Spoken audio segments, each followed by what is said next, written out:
This is Golf with Jay Delsing.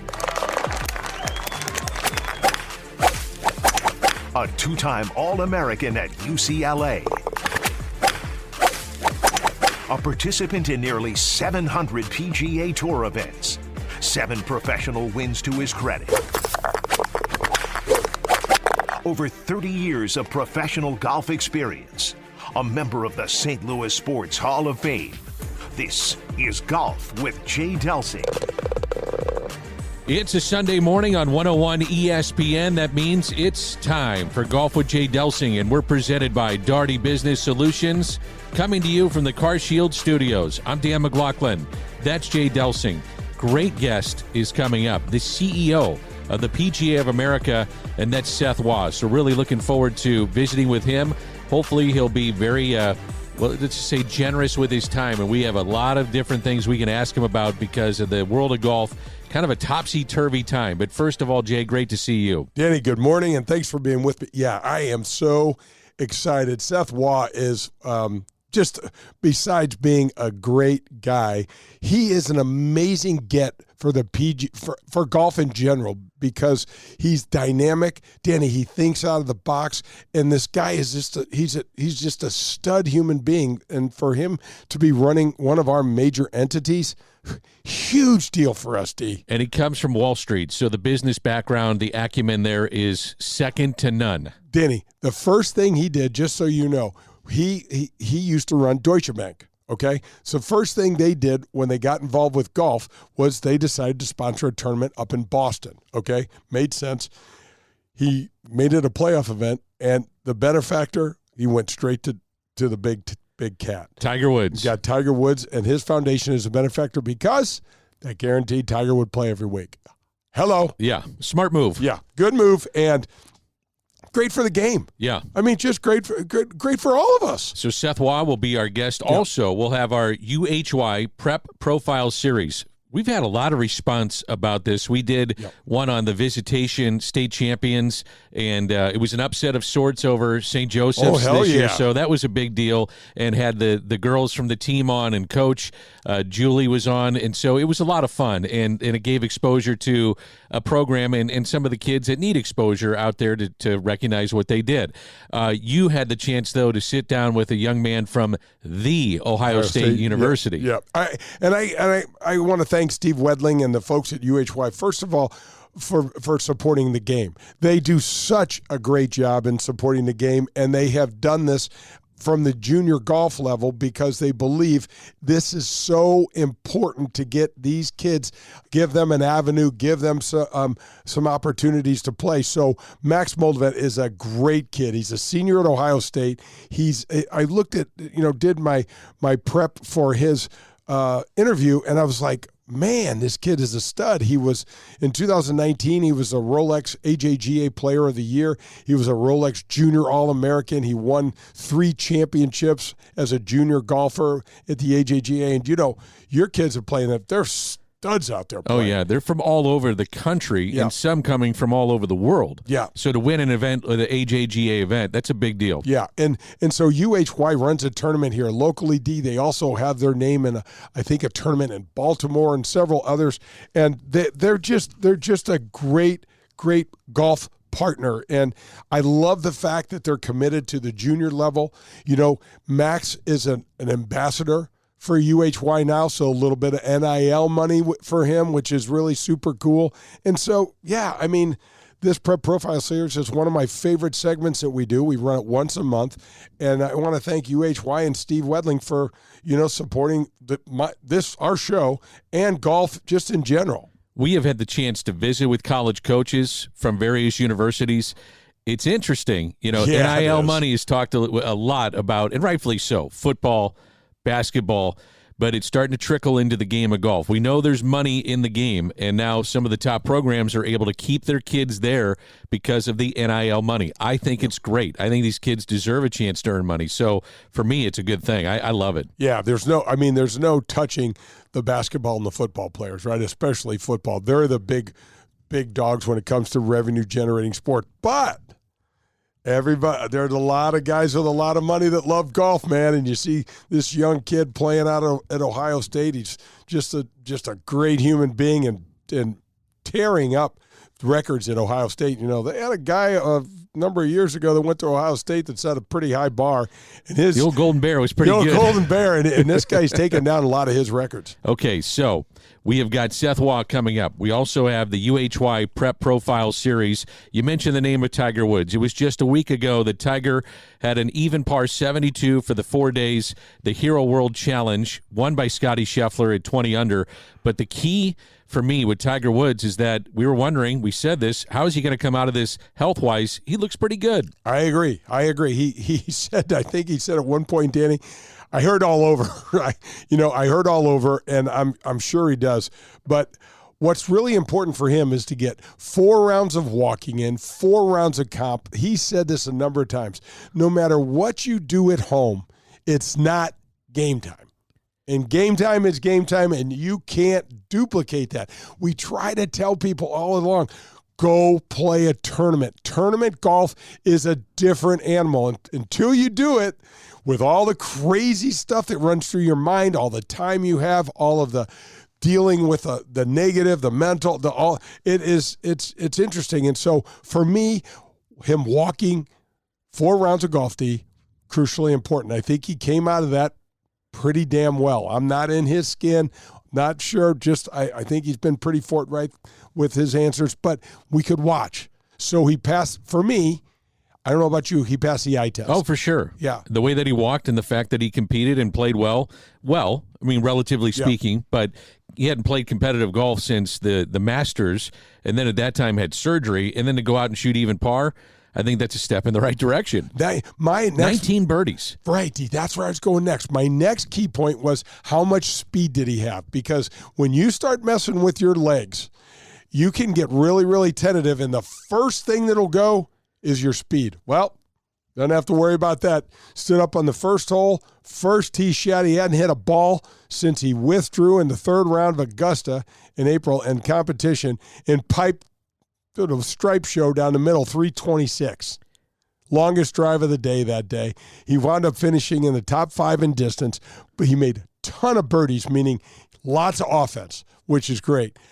All the bogeys, his defense isn't very good. So that means his short game and things like that, extremely rusty. His putting, we saw him, not make some putts that were definitely, Tiger's wheelhouse sort of thing. So I think he'll clean that up. 19 birdies, 15 bogeys, and a 72 even par for the 4 days. He'll turn 48 on December 30th. So we're getting closer to, PGA Tour champions. I know, man. And so you're 2 years away. Yep. And it would be just incredible to see him compete. I think he will compete on that. He'll probably have a select schedule that he wants to play in. But when he gets out there, watch out. It could change everything. It could change everything. And what I wonder, D, so think about this. So 2 more years on his body, it's obviously going to take some degree of toll. It just will. Let's say it's manageable for him. I love running through this scenario because it may or may not be, but it's really fun to talk about.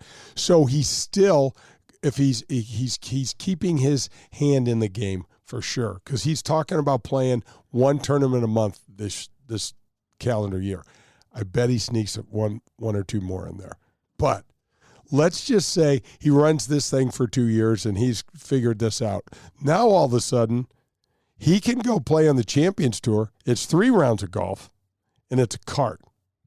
What does that mean in terms of what can he do for prepping less? D, okay, does he still need to take an ice bath and do? Of course he does. But does he have to do all of the other stuff? Because now he doesn't have to walk. It's a big deal. So when you watched over the weekend, shifting gears just a little bit, let's go to the guy that actually won it. Yeah. Scottie Scheffler, he goes to 20 under to win the event. It doesn't get talked about enough, but I've heard you mention it time and again. This is truly one of the great ball strikers in the game today. Yeah. His putting kind of had a rough year. He did. No doubt about it. And putting was what defined him in a lot of ways for a while. But now his ball striking, man, it's kind of an odd swing when you're watching, but his feet are going everywhere. But, man, he strikes it. He does, and it's really amazing. I mean, when when we look back at 2023, and Scotty's the number one player in the world, he had that run, Danny, where his ball striking was so good. We'd watch him miss 6-footers after 6-footer, 3-footers, 3-putting, all of this stuff, still never leaving the top 5. It was remarkable. Yeah. Typically speaking, they say on tour, you can never hit the ball good enough. Well, he proved that wrong. Absolutely. Because he was dialed in. And for Kurt Byram to be able to talk about that. We were watching him on the Golf Channel do that. And talk about the level that Scotty brought his hitting game up to. And again, it is a little off-putting when you watch his swing, and you're right, he's got kind of loose lower body, and that right trail leg kind of comes up and almost off and then catches. It's just odd, but man alive, the results speak for themselves. Kurt Byram will be our guest, by the way. A little tease. He'll be part of our show next Sunday here on Golf with Jay Delsing. Okay, so we're going to have some emails coming up later in the show. We got the UHY Prep Profile Series. Seth Waugh, the CEO of the PGA of America, will be our guest. We're going to tip our cap, and we're going to tip our cap to Norwood Hills because we were there, fireside chat on Thursday, presented by Daugherty Business Solutions. A lot of people were there, had a lot of fun, little holiday cheer, but a chance to play or talk golf when we can't play when it's too cold, although we did play on Friday, got a little bit warm. You get those days here in St. Louis. You got to be flexible, man. And we were flexible. When that thing goes, we got to get out there and get some hits in. But yeah. Tip our cap to Norwood. We're tipping our cap to Norwood Hills. A tip of the cap is brought to you by Dean Team Volkswagen of Kirkwood and our buddy Colin Burnt. 314-966-0303. Colin and the team over there at Dean Team Volkswagen of Kirkwood will take care of you and find any vehicle you want. Okay, so Norwood. D, I could make this tip of the cap 45 minutes long. You got to cut me off, man. Norwood is so great. But one of the things, their staff and Smitty and Kyle and Tyler and Matt and the list goes on. They're just great. They're out there. They can't do enough for you. They love the game.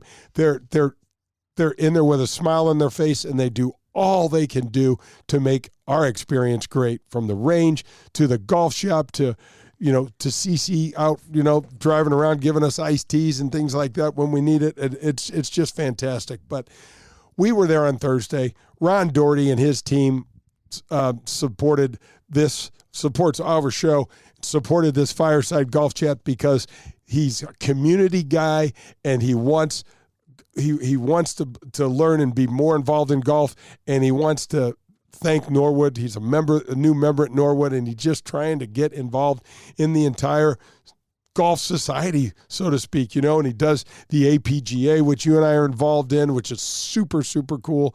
So at Norwood hosts in the venue for the Ascension Charity Classic, for you and I going over there having as much fun, for hopefully the kids, one day getting to play over there and all that. So it's just fantastic. That's the tip of the cap. I know it was a ramble, but it's so near and dear to my heart, and it's such a great golf course. And I got to say, shout out to Mike Null, the superintendent, the greens over there, dude.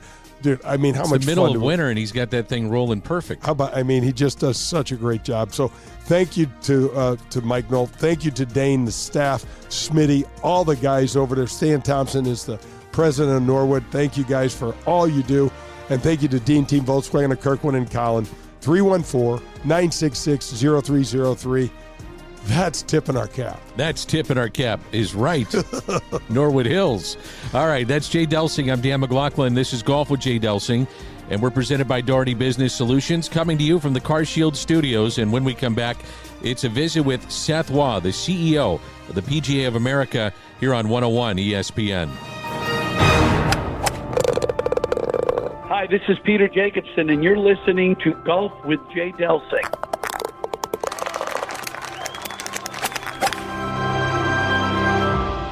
Daugherty Business Solutions has been enhancing the business of our customers for the last 37 years. How do we do it? Through our expertise in technology, better use of data and analytics, artificial intelligence, and machine learning. We roll up our sleeves and collaborate. We build applications and effectively communicate with our partner clients to bring their goals and objectives to the finish line. Our award-winning Access Point program is a community game changer. With nearly 100 students in the program, mostly young African-American females are making between $55,000 and $60,000 per year right out of high school. That's right, $55,000 to $60,000 a year right after high school graduation.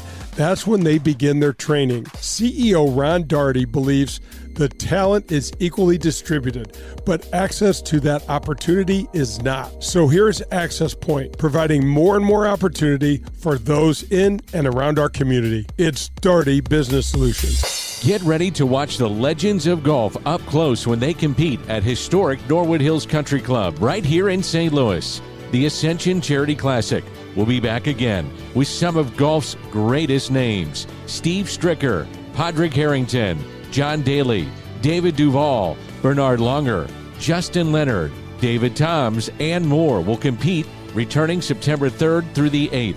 Visit AscensionCharityClassic.com for information. Are you driving an out-of-warranty car? It's only a matter of time before your out-of-warranty vehicle is in the shop costing you thousands of dollars. Auto repair costs are up nearly 20% from last year, which is 4 times the rate of inflation. If an unexpected breakdown happened today, would you be ready for that? Well, now you can be with a plan through CarShield.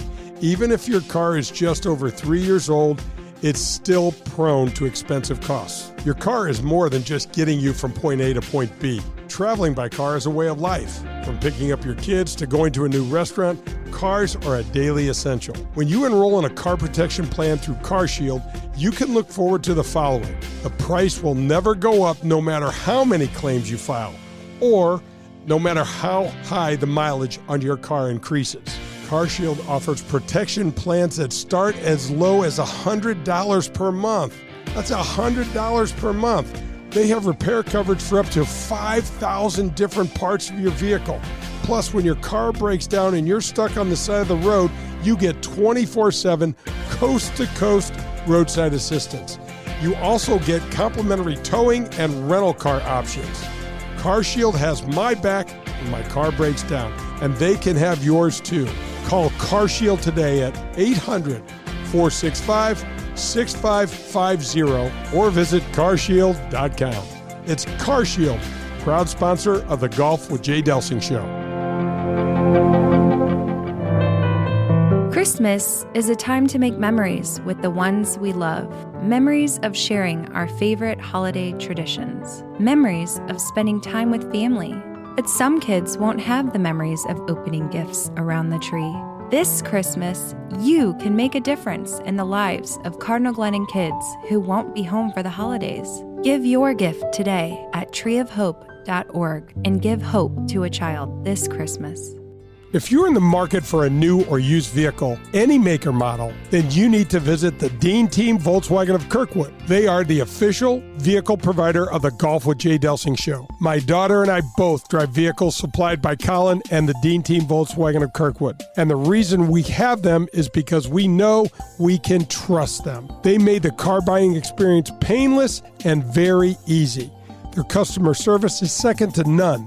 They provided my daughter with a loaner car when her Passat needed repairs. Every single step of the car buying experience was taken care of for us. You can reach Colin at 314-966-0303, and he will answer all of your questions and put your mind at ease. The Dean Team Volkswagen of Kirkwood has new or pre-owned vehicles to be purchased or leased, whichever you prefer. Once you visit the Dean Team Volkswagen on Manchester and Kirkwood, you'll become a customer for life because they'll treat you like family. The Dean Team Volkswagen of Kirkwood, the official vehicle provider of the Golf with Jay Delsing show. This is Chris Nagel.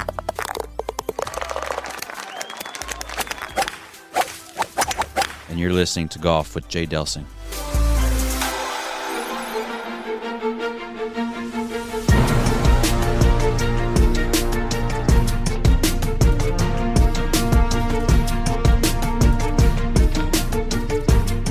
We continue from the CarShield Studios. We're presented by Daugherty Business Solutions, Jay Delsing, Dan McLaughlin, and what a pleasure this is. Seth Waugh, CEO of the PGA of America, is our guest. And Seth, thanks for hopping on the show. We certainly appreciate it. Well, I'm glad to be here, and thanks for having me, and thanks for all you do all year. It's I've listened and enjoyed, and I'm flattered to be asked to be on. So thank you, Seth. It's awesome to get to chat with you a little bit. I've known you from back in the Deutsche Bank years and things like that. But tell us how I know you're such a lover of the game. Tell us how you got involved and why you love golf so much. It's a long answer, Jay. Hope your viewers have comfortable seats. No, I grew up the youngest of 5 boys. My father was a teacher and a coach, and I grew up playing, all different sports, but he coached baseball and basketball, and I played soccer, baseball, and basketball through college, and just loved, I was just, I got beaten up by my brothers and tried to get, on the court all the time. And so, I kind of came to golf late. Once my body started breaking down and I couldn't play anything else competitively, it sort of became, the one thing I could do to compete in around, kind of the age of 30. And then our oldest son was born, and he was a little bit of a golf freak early. He broke 100 when he was 5, and, he played a lot of stuff, but, just wanted to play. And so it became kind of a game that brought me to my family as opposed to something that took me away from it. And I met my wife on the driving range. She's a really good player. The kids all play. We have 5 of them, and so it's been a huge part of my personal life. And I got to see our son, who is now playing professionally in South Africa on the Sunshine Tour. But I caddied for him all through his junior times. Watched him at Wake Forest. Caddied a few Q schools with him. All sorts of things. And so I've sort of seen the game. I guess I'm a geological study of the game from. Sort of U.S. kids through professional ranks, I guess, and through my child's eyes. So that's one part of it. And the other part, when I was at Deutsche Bank, we were trying to do something nobody had ever done, which was kind of bring a foreign bank into the U.S. bulge bracket, kind of a top 5 position. And we were doing really good things, but nobody really knew what we were doing. And so we were trying to figure out a way to brand ourselves, to entertain our clients, to spend time with our clients, and to do some good. And we, kind of happened to come to golf. It's a little bit like, nobody watches opera on TV, right? So we had to find something that was kind of culturally, and values aligned with us. And it became clear that was going to be golf because of all the reasons we all love it, which are the only sport that calls cheating on itself, or, the rules violations on yourself, the lessons you learn, the values you learn, the time you spend with people, your family and friends, and how you learn about people through the game. And so it spoke to us, and we started the Deutsche Bank Championship. I figured out that Tiger had a foundation, and every tour event had a charitable component, and so it made sense to me that if the Woods Foundation was going to be the beneficiary, that he'd probably play every year. So Steiny and I put together a deal, and started the Deutsche Bank Championship on Labor Day weekend, which was kind of a dead weekend, and the first year was great, but realized that there was a whole lot more potential, and realized that if we were really going to do this and gain value for the bank, how were we going to create a return, an IRR, if you will, for the bank? And the way to do that was to really throw myself into it and understand who the players were, who their caddies were, who their spouses were, get to know the media, and really figure out it was the most expensive thing we did every year, and how are we going to get our shareholders a return. And so I became a golf guy, if you will, at that level, really as an effort to again, create a return. So did that for a dozen years or so, and had a great experience, and that it became a FedEx Cup event. It built on itself, and I was kind of the host every year of it, and in doing that, again, got to know a lot of the players well, and just a lot of the golf bodies and everybody kind of around it. I got asked to serve on the board. Pete Bach asked me to come serve on the board of the PGA of America, which I was happy to do and flattered to do. I was kind of happily serving my term and about to roll off, and he got hired away by NBC Sports, and got a call from the president of the PGA at the time, Paul Levy, who said, Pete's leaving. And I said, I heard that. And I said, but we're going to get great candidates. And he said, well, that's interesting because the board just met and we think it's you. And so I took a big gulp. I was a partner at a private equity firm at the time, and happily so. But as I really thought about it, I realized, this was the biggest, that I'd never have a chance to impact more lives, right? I sort of feel like if you can, if we can make 29,000 lives better of our members, they can in turn make millions of lives better through the game. And what bigger privilege, what sort of better gift could I have than that? And so from my perspective, it's gone sort of full circle where my parents were teachers, and changed lives through their education, and we're trying to do the same thing in a different form through the PGA of America. So I'm honored to be doing it. It's the most fulfilling thing I've ever had. The game has given an enormous amount to me in so many ways, and what a gift to me to have an opportunity to give back. Seth, it's just a massive get for us to have someone, that like yourself that loves the game so much, and now you're running the PGA of America. One of the first things you did was move headquarters, and this new place in Frisco is spectacular. Tell us a little bit about the idea behind that and the vision. Yeah. So, well, thank you. I'm glad you're getting to see it. It's pretty bizarre that other than the pyramids, like the two buildings that people are talking about are the Apple headquarters and the PGA of America headquarters, right? We would go figure that would be it. But it's not just our building, but it's the entire campus. So when I first came on, and actually it was I had been involved as a board member, and really was, I think, the first person within the PGA as a board member to see the property. And you could see immediately, when you go to certain land, you can just sort of see golf in that land, and this was one of those places. There's lots of elevation change and just really interesting terrain, very different than what most of Dallas looks like, or Dallas surrounding area. But we really did the original RFP. We were very happy in Palm Beach Gardens. Florida had been good to us. The area had been good to us. Obviously, it's a big golf area. And we started an RFP because we'd outgrown our space. But you generally do an RFP to sort of get paid to stay, right? Where the locals step up and the state steps up, but we did, what you would normally do, which is check, all the sort of golfy cities. So Charlotte, Atlanta, Phoenix, Dallas, some of the West Coast areas, et cetera, et cetera. And we got great proposals from a lot of places. And Florida did in fact step up, and they wanted us to stay. But Frisco jumped out, and they jumped out for two reasons. One, as we all know, Texas is very, very business friendly. Frisco particularly, they're trying to build, but it was to a certain degree also their story. Their Sports Town USA.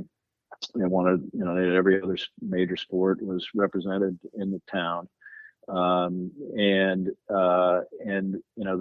wanted golf. Doesn't mean that there wasn't golf courses, but there wasn't a golf entity there. There aren't that many of us, and they don't move very often, and so we were a unique opportunity for them.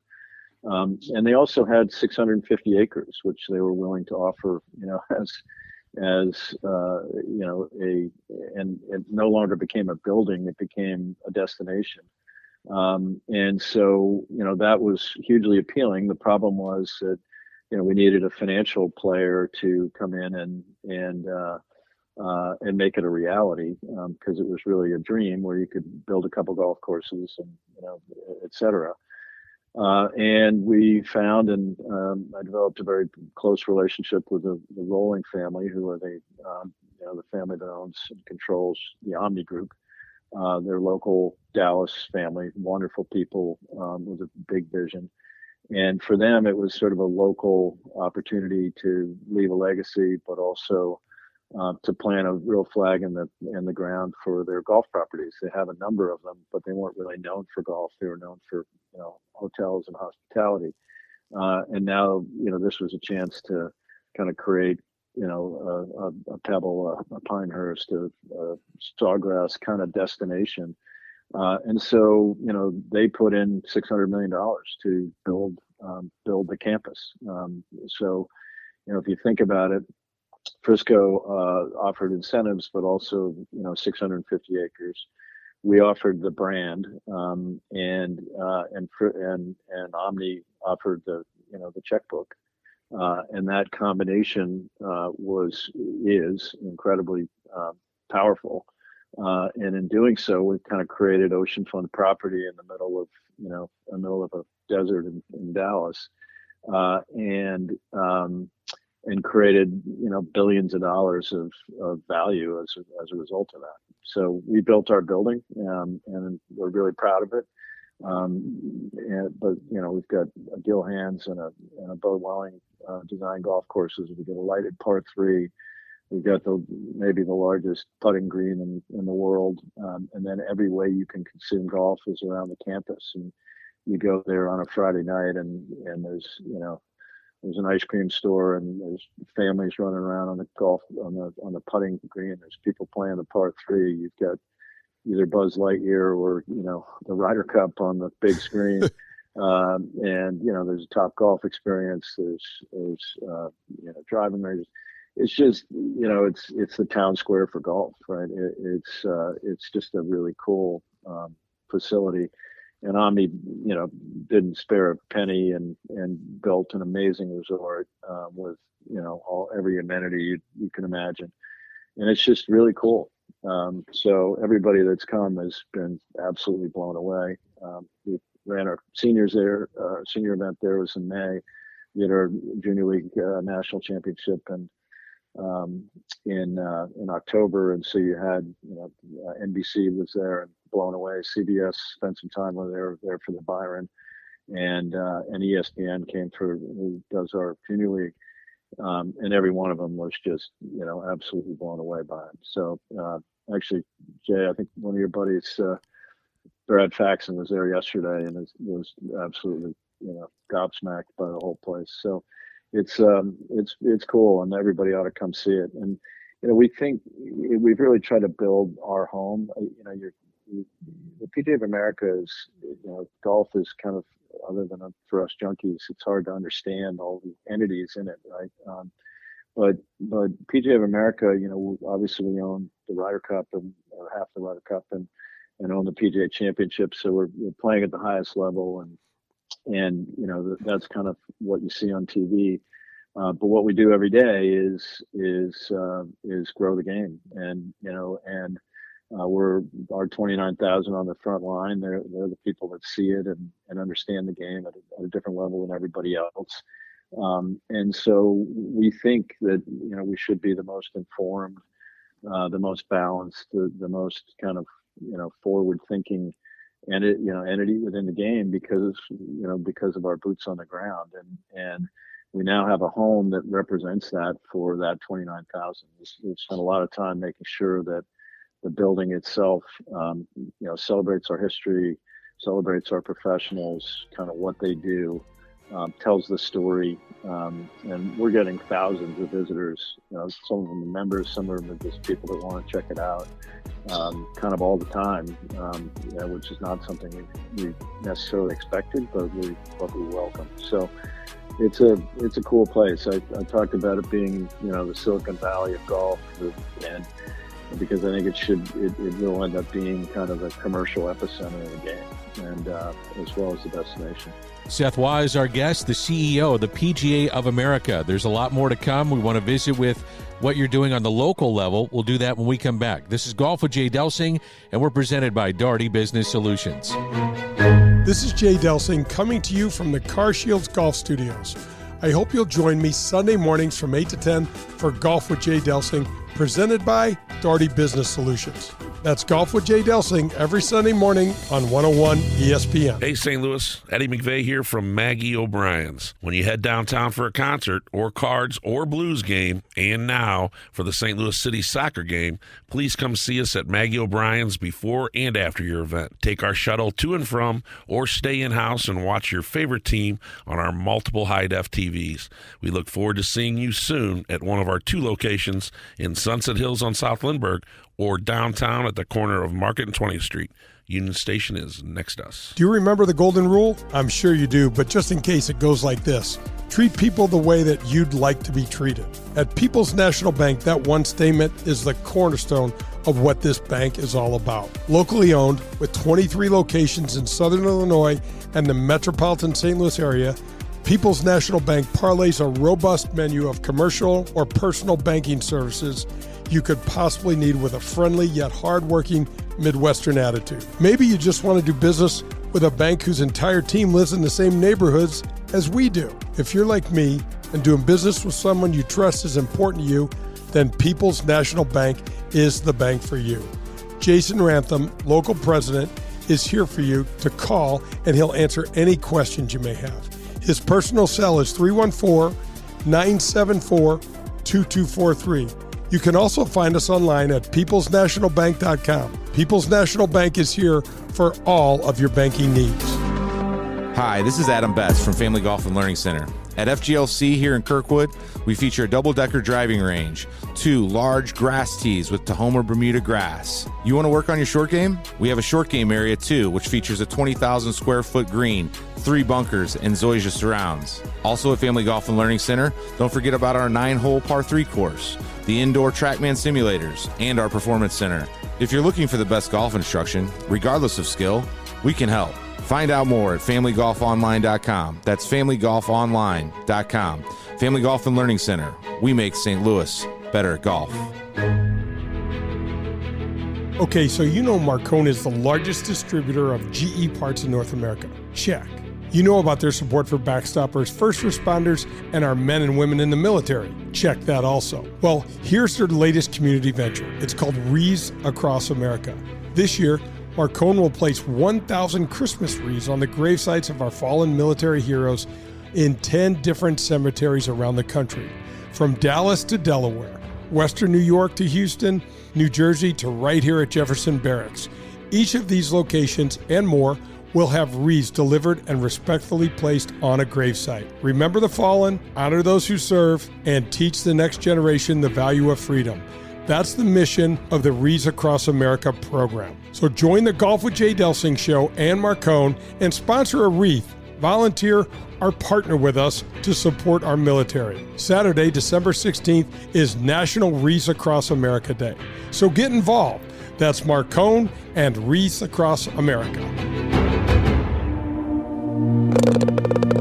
This is Paul Lazinger, and you're listening to Golf with Jay Delsing. Powers Insurance and Risk Management is a family-owned local business that's been helping our community for over 200 years. In the always confusing world of insurance, Powers Insurance provides clarity, exceptional service, and the latest in cutting-edge products to deliver the highest quality in property and casualty coverage, as well as strategic planning consultation services. Powers Insurance and Risk Management will partner with you. That's right, partner with you to customize the right coverage for you and your family. Tim Davis, the Chief Operations Officer, will personally sit down and talk you through the ins and outs of your policies. They are experts at helping you control your workplace expenses, and helping to guarantee the safety of you and your employees and their needs. You can visit them at powersinsurance.com. That's powersinsurance.com for all of your insurance needs.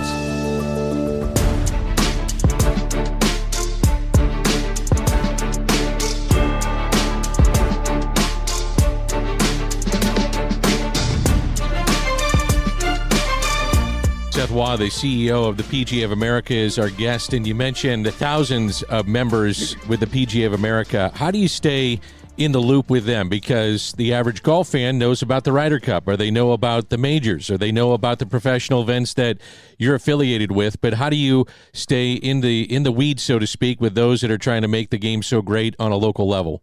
Yeah, I mean, it's a great question, and it's a huge challenge because it is 29,000, and so I return every call, I return every email. I spend 60-70% of my life on the road, trying to get out there and see what's going on. I try to, if I ever walk on a facility, I make sure to go in the shop and kind of try to chat up not just the head professional, but the assistants, and try and figure out what's going on there. Our new headquarters has made it a little easier because we get a lot more traffic through there. There wasn't a lot of reason to visit our old building, but now we educate, all of our level 2 and our level 3 folks come through there. So I get to, speak to the classes and just see them in the hallway. And we have a wonderful board of 22 professionals.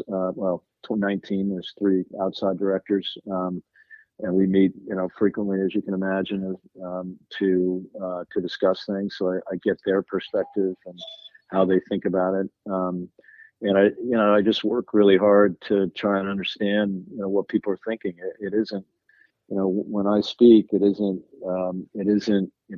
Seth Waugh's opinion. It's hopefully the opinion of the 29,000 that I'm trying to represent. And obviously, when you have a group of that size, you're going to have a lot of different, perspectives and views and on whatever issue, whether that's the distance, now or whatever, and you try to figure out what the majority is and try to represent it, but also be very cognizant of the minority and trying to thread the needle all the time. So, I'll never have the answer, but I'm searching for it every day, I guess is what it is. And we do lots of town halls. We just came off our annual meeting where you see, our delegates are all there, and you go to every meeting and listen to everybody, and again, walk the halls and work the mahogany at night, and you do your best to get the pulse of what everybody's kind of thinking. Seth, it's really cool. You guys have just gone through a new branding, excuse me, with a new logo that I think was released right around the Ryder Cup time, and there's so much going on. I know that you brought a new asset to the members with some retirement benefits and things like that. But from a local level here, just in St. Louis, we had a record number of associates join the PGA of America, and just what's happened with the pandemic, and I mean, it's just kind of a crazy time for the game. With there's drama, there's growth, there's all sorts of stuff happening. Yeah, it's I think what you're saying is that crisis follows me around. But I've always viewed change and disruption and frankly crisis as opportunity as much as challenge. And to go back to the pandemic, and we all now know that obviously that COVID was very good for golf. That wasn't clear in the beginning, right? When every course on earth was shot and we were all hiding under our beds. And I kind of woke up one night and said, and we have 5 kids, and we all kind of retreated from school and New York and came home, and we had two kind of refugees who are a niece and a goddaughter. So we had 9 people in our house. And, we were a week away from being reality TV. Right? Like everybody's working, and we're finding a nook to work in, and, whatever. And so, we sort of had to have some rules, and we had an odd and even team that would clean up on a variety of day. We had, theme nights and all the things that a lot of other people did. Whether it was game night or movie night, or, sort of somebody responsible for a theme dinner. And then about, 3 or 4 weeks into it, I realized like everybody needed to kind of get outside and get outside of themselves. And you realized, that there was a golf course, sitting not too far away. And it was 200 acres that was being unused. And I said, like, if we went out there and carried our own bag, like what could be safer? And so I actually called we had a medical advisor who had worked in the Clinton White House, who was a good guy and not a golfer. And I said, am I crazy, or like, does this make sense? And he goes, that makes total sense. It's like, there's a sort of mental and a physical aspect of it that everybody kind of needs. And he put us in touch with Fauci, and we had a conversation with him, and he goes, like, God, that's really interesting. And he put us in touch with the CDC, and the CDC said, no other sports come to us. Like, that's a really interesting idea. So we formed with them what we called Back to Golf, which was a stepped-in process of, don't touch the pins, don't talk to anybody else, carry your own bag, and then, and once we reach level 2, you can get carts, and then, the halfway house opens and whatever. And, so long-winded way of saying, and then at the same time, Jay Monahan was talking about putting golf back on television in, May, when everybody else was thinking, we're shut down for the rest of our lives. And so that combination of, and it ended up being June, but he pulled it off, right? And they pulled it off. And then we had Harding Park, which was the first thing that mattered since the Super Bowl, which was a fanless major in August.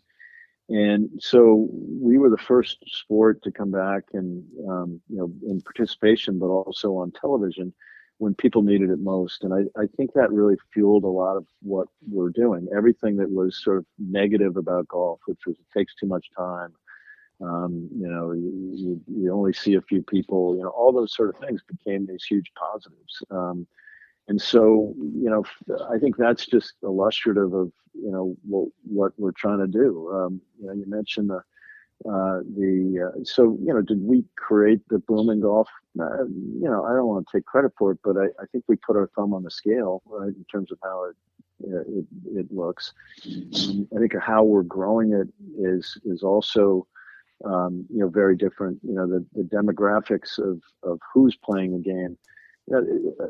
It's, the fastest growing cohorts are females and, people of color, right? And that was very intentional on our part of saying, if we're going to grow this game, last time I checked, half the world is female, and the next census is going to be half of the U.S. will be of color. Like, if we're not growing in those cohorts, first of all, it's the right thing to do, but secondly, we don't have much of a growth story if we're missing out half and half again. And so we rallied the industry around make golf your thing. It's the first time the industry's ever kind of, done something collectively to grow the game and grow it in the way we have. And again, it's all little sound bites of things that add up to, sort of what's happening. We, the deferred comp plan, which you're nice enough to mention, was something they hadn't been able to figure out in 100 years. And it's kind of, there was a great example in our industry, which is the tour, deferred comp plan. And I went and met with Jay and his team and kind of understood how that worked, and then figured out how to apply it to our professionals. And it was sitting in broad daylight, but no one had ever, figured out how to do it. And so proud of that. Another problem we had was once we created all this new demand for the game, we had a supply problem because we didn't have enough professionals to service everything that was going on, and the ones that were working in the industry, lives were deteriorating because they're working 24/7 and couldn't keep up with the conveyor belt of play. And so we said, okay, if we got to help solve that, and we started talking about both quality of life as well as the opportunity in the game. It's a $100 billion business. There's over 2 million jobs, and so we went out and actively for the first time recruited, and we recruited at the high school level. We recruited at high school golf tournaments, at college golf tournaments, in a variety of other ways. And as you say, Jay, it's not just in St. Louis that this is happening or in the Gateway. It's across the country. We have a record number of associates. Our PGM programs, which are in the university, we're struggling, and a lot of them, were basically, close to going out of business. We went and talked to them and said, okay, how can we help boost you up, because we think these are the right structure, but we're not, attracting the kids in the right way. So we helped them recruit. We've reinvested in, marketing and a number of ways to do that. So the good news is that, the supply on the front end is built back up. We're not there, we're not giving up. We're going to keep doing it. But problems are opportunities, and we've kind of looked at. I'm a big believer that everything has a solution, as long as you have as long as you compete on excellence and believe in being able to get to the solution. There's always a solution. Seth Waugh, CEO of the PGA of America, our guest, and you mentioned how you can have solutions, and sometimes when things go awry, that's the best time to when you can turn things around. So it leads me to LIV, and I know you've been asked about this a million times, so I'll ask a question maybe in a different manner. Is there something that you've picked up from LIV that could be applicable to what you're doing with the PGA of America? Are there some things that you like out of that you say, you know what, that's a good idea, maybe that should be implemented in what we're doing, that could work for us? Yeah, it's a great question, and it's a great way to frame it. I have, for better or worse, I've lived in my professional life has lived in a world of disruption, right? It's kind of what Wall Street is you have a good idea today, somebody's going to copy it tomorrow, and you need to come up with the next big idea in order to sort of continue to go. And if you don't disrupt, you're going to get run over. And so I'm a big believer in disruption. I think, when I came into the PGA, I felt like it was a little bit of our parents' organization kind of protecting our parents' game, as opposed to thinking about how to create the game for our kids and our kids' kids, right? And so I've tried to inject that sort of thought of innovation and disruption and into kind of how we think about it, and obviously that's what LIV has done. They've looked at an industry that frankly was probably a little fat and happy. And that's not a finger at the tour. It's a finger pointed at the tour. It's more the entire industry, and probably a little complacent. And so I think they've made us all better by creating this kind of hostile takeover kind of mentality a little bit, right? And so sort of looking at our own businesses and figuring out how to make them better. I think the biggest problem I've always had with LIV, and I don't mean LIV as an entity, but as a concept, is that I think when you disrupt, you need to have one or hopefully two things. One is a better product, and second is or better pricing. And they really have had neither, right? I don't think it's a better product. There might be some aspects of the team side of things that make sense, but I think the consumer has sort of voted on that in terms of viewership. And they don't really have a business model yet, right? And I've talked about it being kind of unsustainable as a result of that, because I don't see where the revenues come from. I don't see where the sponsorship comes from. The team ownership aspect is something I could buy into at some point if you can get momentum on, people actually caring about the teams. But I haven't seen that yet. So long-winded way of saying, I'm glad they're talking. I think peace is always better than war. And I think the game is much better, united. And I'm hopeful that something's going to happen there because I think both sides kind of need the deal. And the game, frankly, needs the deal. We've now all been forced to sort of spend money that, we kind of didn't have and have had to spend it, not because somebody else had a better idea or a better product, but because they were, willing to throw a lot of money at something. And again, I always thought that, again, disruption is a good thing, but it has to be sustainable disruption because of, a better idea, better pricing, better something. And I frankly haven't seen that in the actual product, but again, I do think they've made us better by forcing us to look internally on how we can do things better, more efficiently. And I think we can learn from not just Live, but we just signed up T-Mobile as a major partner for us, which we're really excited about. And I was lucky enough to get invited to go out to the F1 in Las Vegas a couple of weeks ago to meet with their CEO and a number of their senior folks and some of their other partners. And I'd never been to F1. I became an expert by watching Drive to Survive, 3 or 4 episodes. And my kids, care about it, so I had a little bit of knowledge. And there's just so much to learn from other sports and what they've done to really transform that sport in a very short period of time. A lot of things I really liked about what they're doing. Some of the things I wasn't crazy about. But I think, that's what you do, right? As you look at, I've always felt like, you have to look across.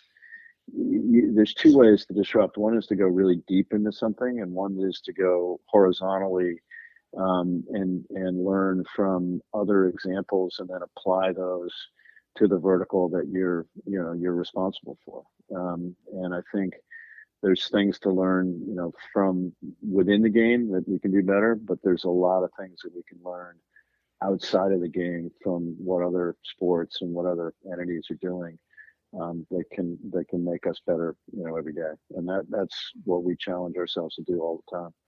Seth, I feel like Greg Norman likes to disrupt for disruption's sake, and when you care so deeply about the game like I do, and so many of my friends that played for so long do, and you're not part of the conversations, you just sit there wondering and you start kicking the can and you go through all sorts of machinations about what the hell is actually going on.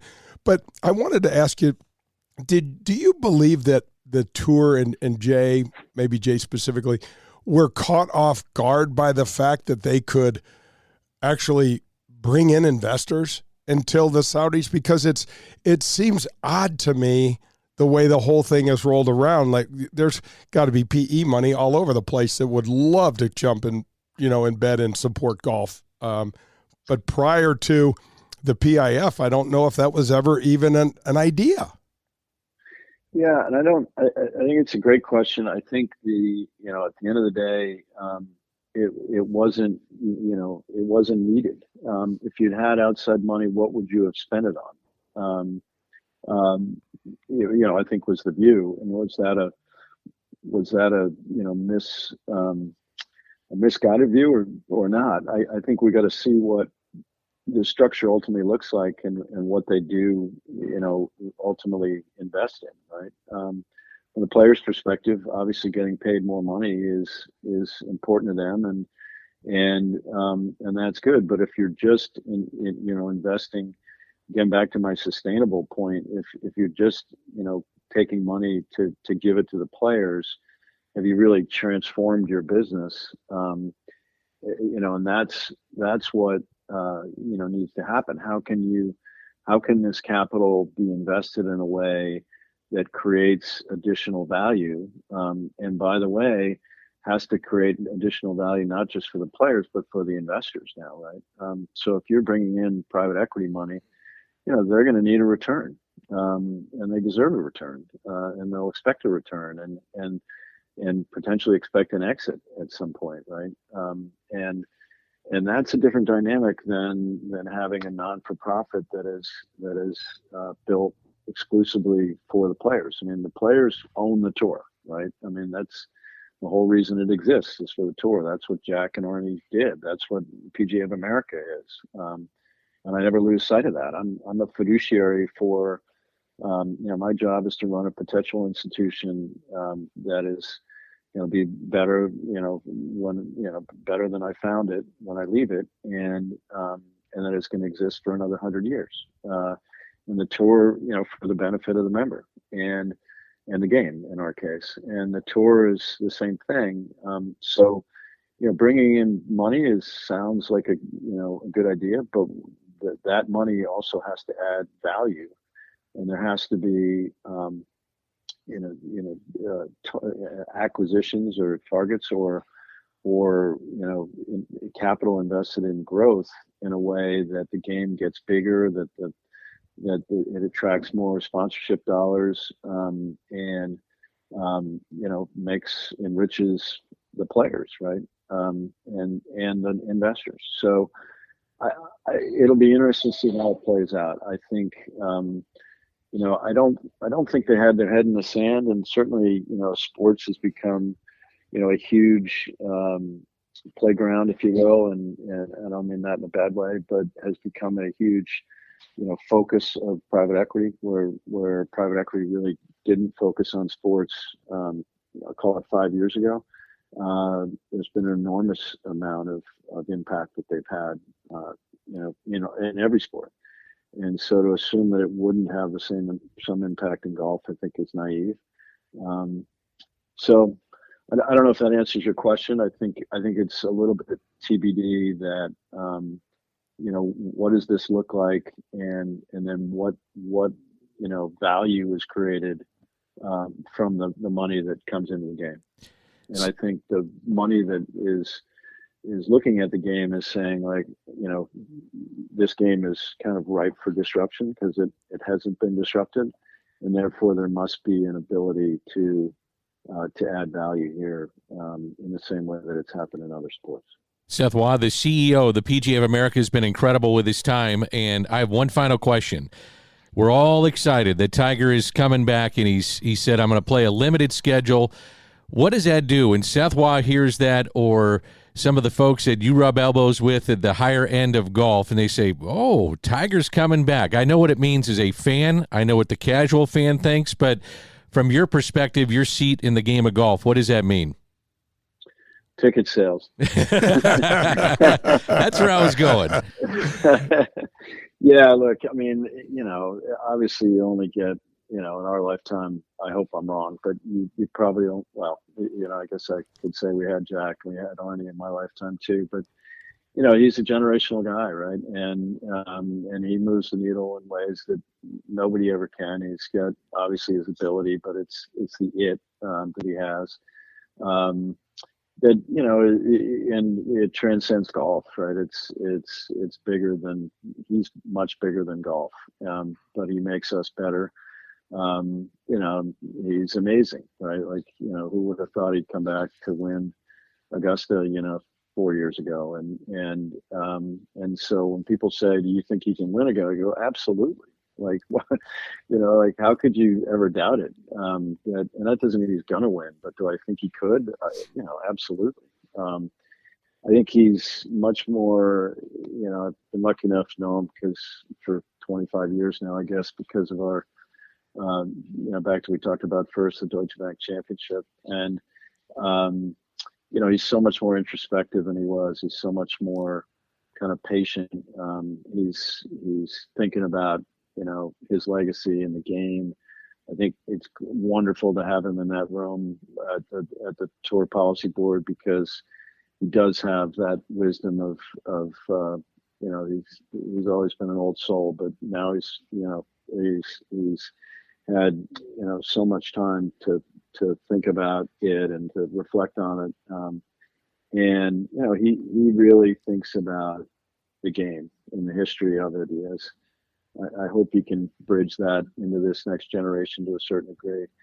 So, and what a treat for all of us to get to watch it, right? I kind of leave him alone a lot, but having enough conversation with him to say that he was, after this last operation, he was excited because the pain was going away and it was really getting better, as opposed to last spring when he was sort of pretending that it was getting better, but knew that it fundamentally wasn't. And everybody knows their body better than anybody else does, but he knows his body better than maybe anybody on earth, given everything he's had to repair and how he's always kind of thought about everything. So it's really cool. I'm glad for all of us. I'm glad for my kids, and they'll get another bite at the apple, and and selfishly, Valhalla, looks a lot more interesting immediately if he can play in it. Right? It's just there's no question about it. Seth, I was wondering what you had in mind, what your thoughts were about the golf ball, the rollback, and things like that. We've been talking about this subject in the game of golf for multiple years, and I'm really curious as to see what this looks like. Is there going to be a ball for the tour player? Is there going to be a professional ball? And what that does from a business standpoint? There's just a lot to unpack there too. Yeah, we've been, obviously, as I said before, like we're in it every day, right? So we think about the game kind of at every level, man, woman, and child, and we have our KPMG, which is our women's events. So we played the women's game at the highest level, and obviously the Ryder Cup and the PGA Championship, but also Junior League, and we're at this point where we've grown the game in an extraordinary way, and by we I mean all of us. I don't mean PGA of America, and we, for the first time ever, golf is cool. 48% of all 48% of all golfers, both on and off course, are now under the age of 35, which might be the coolest statistic in the game. That's right? incredible. I think, so 5 years ago, I would have guessed, 75% was over 50. And that's what's happened in the last, 5 years. For the first time ever, golf is cool.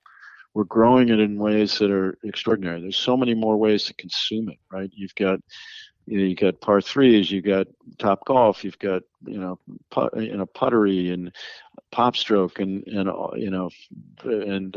simulators and et cetera, and so like the thought of disrupting that now and saying like, hey, glad you're all coming to the game, but we're going to make it harder and less fun for everybody.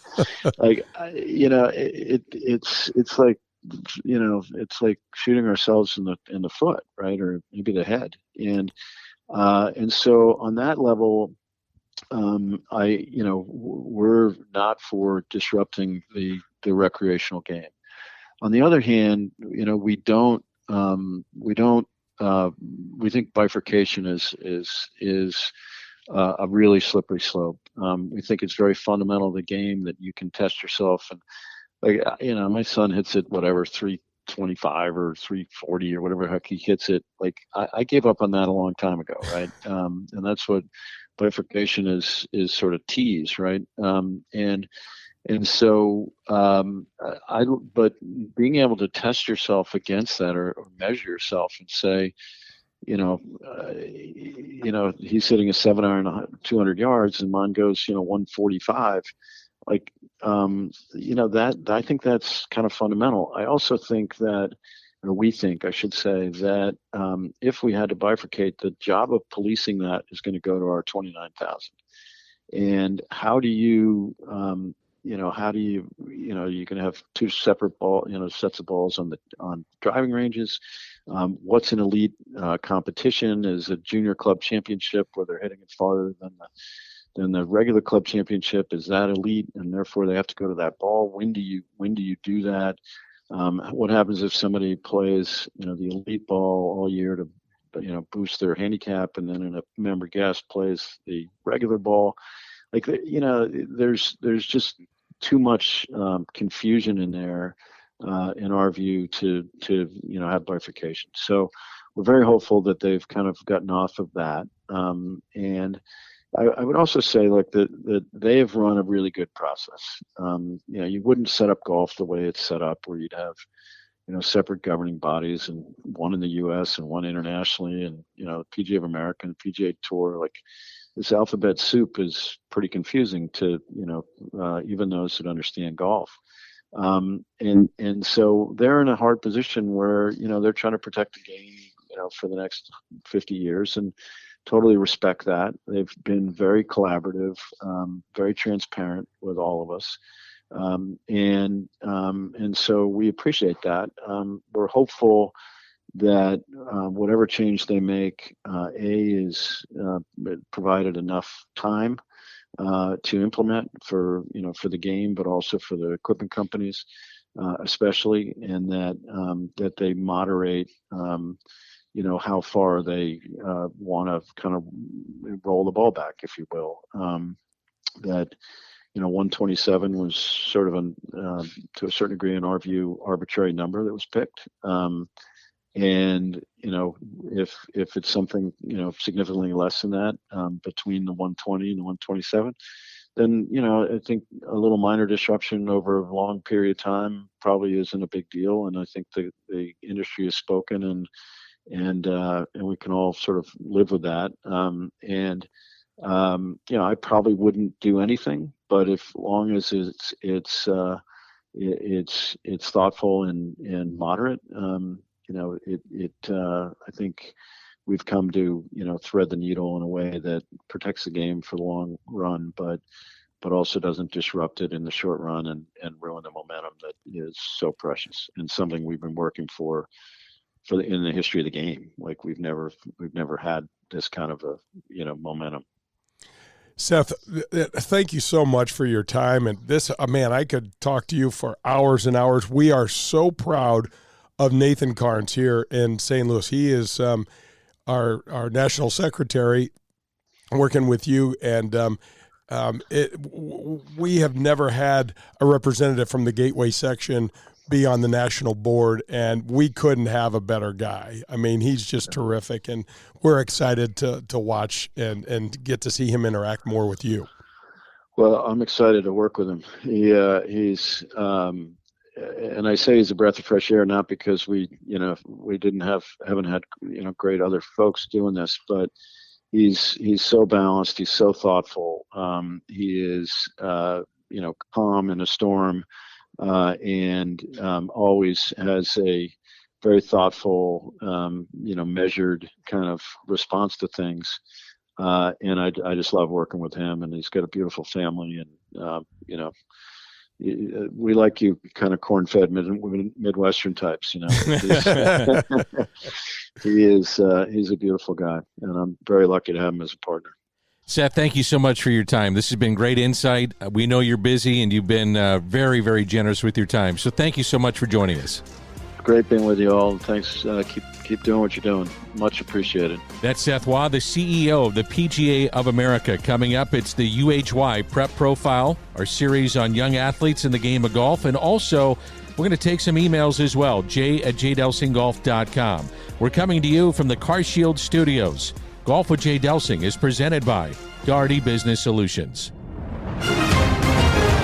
Hey, this is Jay Delsing for SSM Health Physical Therapy. Our golf program has the same screening techniques and technology as the pros on the PGA Tour use. SSM Health Physical Therapy has the Titleist Performance Institute trained physical therapists that can perform the TPI screening on you, as well as use the K-Vest 3D motion capture system. Proper posture, alignment, etc. can help you keep your game right down the middle. We have 80 locations in the St. Louis area. Call 800-518-1626 or visit them on the web at ssmphysicaltherapy.com.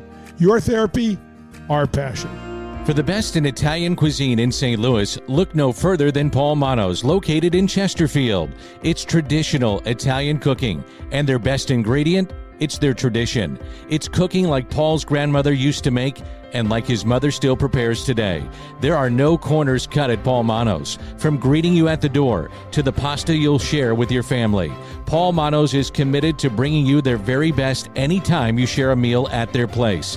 It's Paul Manno's, located in Chesterfield.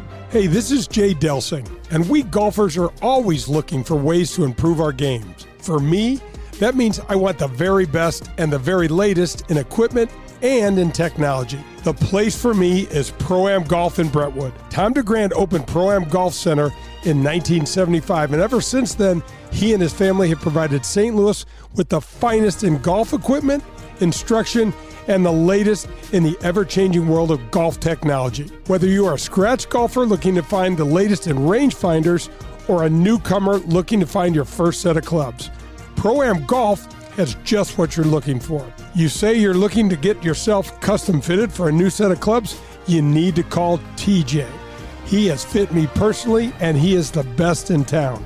If you mention my name, CJ will take 50% off the already low fitting price.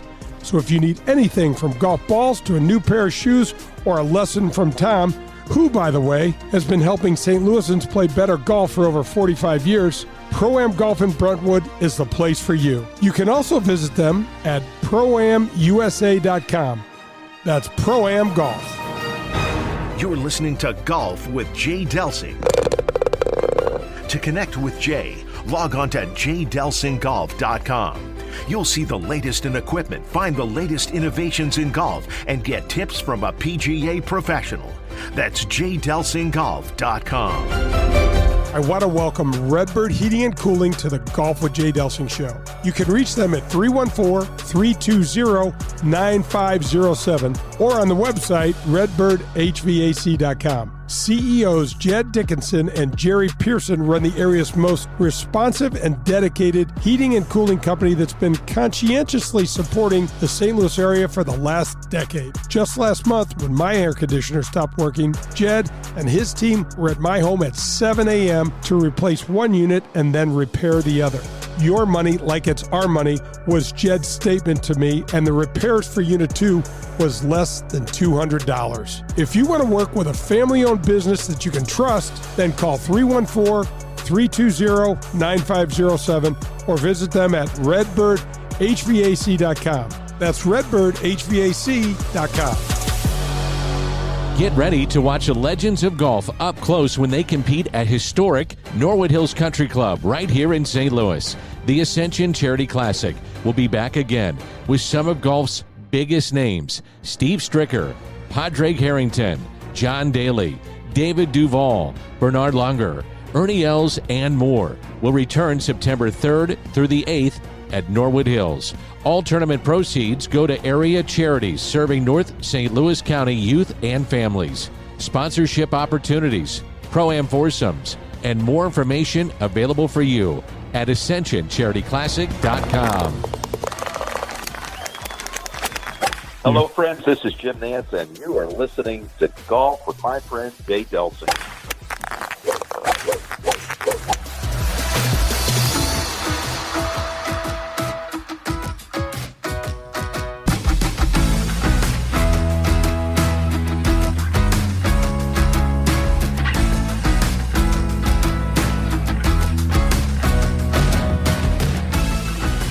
Golf with Jay Delsing rolls on a Sunday morning here on 101 ESPN. Fascinating visit there with Seth Waugh, the CEO of the PGA of America. We're going to get to your emails in our final segment, jay@jdelsinggolf.com.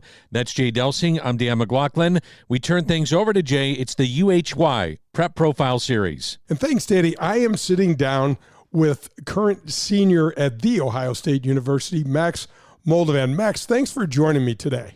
Yeah, I'm excited to be here. Thanks for having me, Jay. Holy cow, man. I'm looking over your resume, and you have played a lot of good golf for a long, long time, Max. I mean, Folks, just sit down and listen to this. 2-time state high school champion. You played in the 2015 Drive, Chip, and Putt Championship at 13 years of age down at Augusta National, which we got to talk about that later. You went on to be the 2019 AJGX Rolex Player of the Year. You were a Rolex Junior All-American. You were a 3-time champion on the AJGA Series, 5 U.S. amateurs along the way, and then a scholarship to Ohio State where, man, you've been setting records at Ohio State since you got there with your scoring records almost every year. An academic All-American, which I know your parents and your mom probably especially is really proud of. Just a lot of really great stuff, Max. Talk a little bit about how you got interested in the game. Yeah, so I got pretty exposed to the game when I was real young. My parents both play a lot of golf.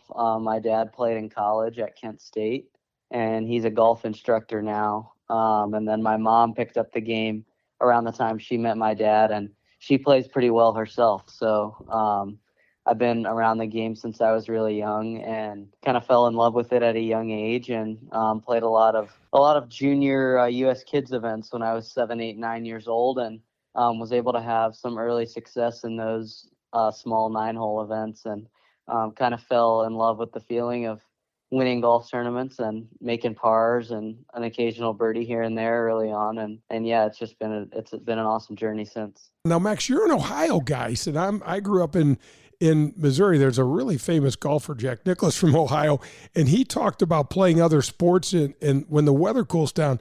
As a little guy, did you do much of that? I did a little bit. I played basically all the sports when I was around 9, 10, 11 years old. And then once I got to middle school and high school, it was just basketball and golf. And then my freshman year of high school, I broke my wrist playing basketball. So I called it quits on travel basketball with the high school team, and I ended up just playing a church league with my friends. But I still, to this day, whenever I get the chance to play pickup basketball or pickup football, I love still doing that. But yeah, I pretty much was solely golf starting my sophomore year of high school. That's pretty cool. And I forgot to mention that you're a UHY ambassador, which is really super cool. And I want to talk a little later on about the NIL and that sort of stuff from the NCAA. But Max, when I look at your record and these accomplishments, I mean, it's pretty damn incredible. You're a 2-time All-American, a Ping All-American at Ohio State. How did you choose Ohio State? And was Ohio State always kind of a dream school for you growing up there? Honestly, it wasn't necessarily a dream school. I had a lot of friends and family who are obviously big Buckeye fans. Basically, everybody in Ohio is. Yeah, right. And I was just very exposed to, Ohio State culture and fanship from a young age. But I explored my options when it came that time to decide where I was going to go. I took a few visits to a few schools out west and 1 or 2 down in the southeast, and just really felt comfortable close to home at Ohio State. The bad weather didn't really worry me because I was used to growing up with 3 or 4 months of not really time completely away from the game, but time kind of practicing indoor and a little less playing golf. So I was kind of used to that, and just felt really comfortable. I'm an only child, so to stay close to home was pretty important to me. That's super cool. Hey, Max, what are the facilities? What are the indoor facilities like at Ohio State? They're incredible. We have, in my opinion, outside of grass conditions, when the weather's bad, we don't have really any disadvantage being up here in the north. We have a pretty awesome indoor wedge and chipping facility. You can hit shots basically anything you can think of up to about 50 yards, and multiple putting greens. And we just got a simulator about this time last year. And we've also got indoor-outdoor hitting bays, so you can still see the ball fly when the weather gets bad. So we're very fortunate and blessed to have a pretty awesome setup. That's really cool. A good buddy of mine, Mike Small, is the coach at University of Illinois and Champaign-Urbana, and they've kind of done the same thing, Max, where they've been able to attract top talent, even though it's kind of a northern school, and it's because these facilities are really cool. Yeah, I haven't been to Illinois' facility, but I've heard that they got a pretty good one too. Yeah, they really did. So, Max, talk about, 5 U.S. amateurs, man. That's just a hell of an accomplishment alone, just making those amateurs. And then 2 U.S. Opens, which is really, really difficult. But I want to have you talk a little bit about LA Country Club and this most recent U.S. Open in 2023. What was that experience like? Because you made the cut as well. Yeah, it was a roller coaster of a few weeks, honestly. I played the sectional qualifier at Springfield, Ohio, and ended up playing an extra 8 holes in a playoff. And that's after 36 the whole day. So just so folks know, Correct. That's a lot of golf, no matter how old you are. Yeah, so I played 44 holes that day and ended up actually being first alternate at the end of the day. So I had kind of a week. I ended up going to the Palmer Cup and was able to play over there to kind of keep my mind off of whether I was going to get in the field or not. And then got to LA Country Club and got in the field the Sunday prior to the event. So that was a roller coaster in itself. And then once the week got going, I honestly felt like I was playing without much pressure on me. I had all my friends and family there, and I felt really blessed to even get the chance to be in the field and get to play. And then I was fortunate to have a really good first and second round. I played in the morning on the second day, so I didn't have that Friday afternoon pressure to make the cut, but I still felt it a little bit my last few holes. And I had a 2-putt from about 35 feet on number 9, which was my last hole the second day, to what I thought was going to be make the cut, and it ended up being I made about a 4-footer for par to make the cut. So, yeah, it was my first time getting to play a weekend on the PGA Tour, and I learned a ton from it. And overall, that was just one of the best weeks I've had playing golf. Well, you're going to get a lot more opportunities. I have a feeling coming up very soon. But what did you think of that golf course? Had you ever seen anything like that? It was cool. A lot of the tour guys gave it a little bit of a bad rep, but I thought that it was really fair. It was definitely super hard, but I thought it was really fair, and I thought they did a great job making some cool holes. You know, they had that drivable par 4, number 6, and then they had that really short par 3 on Saturday. I think it played like 81 yards or something. Right. And it's different than what you expect at U.S. Open, but I thought it still did the job that they wanted it to, of giving a good test of golf, but also being fair. Have you ever had a harder shot than that 82-yard shot where that flagstick was on, I think that's 15, if I'm not mistaken? That was a pretty nerve-wracking half wedge shot. Half wedge. Yeah, I ended up getting on the green to about 20 feet, which I was very happy with at the time. Before we start talking about a little bit about PGA Tour University, because it's such a new, cool concept, I want to get your thoughts on, you have this relationship with UHY. Talk a little bit about that, and do you have other opportunities with this new NIL program that the NCAA has engaged in? Because I'm 100 years old, but back in the day, we didn't have things like that, and I think it's about time and really neat. NIL's been a really cool opportunity for myself and a lot of college athletes. Honestly, golf's not at the top of the list when it comes to sports that, participate in NIL a whole lot, but I've been fortunate enough to have a few partnerships with a few different companies, and it's been great to kind of provide financial support of, college golf. We get everything paid for by the university, but in the amateur summers and if I qualify for the U.S. Open and things like that, the costs add up, and it's nice to have a little bit of support to kind of help me pay for those costs in the summer, and then a little bit of support to start my pro career. And UHY, it's been cool to have a partnership with them. I know they're really big supporters of the AJGA, and without the AJGA, I probably wouldn't be at Ohio State at all. It's a cool partnership, and I'm very glad that we were able to do it. Yeah, and I know they're glad to have you on the team, and UHY has been supporting junior golf and just the game of golf for so long. It's really nice to have them on our team.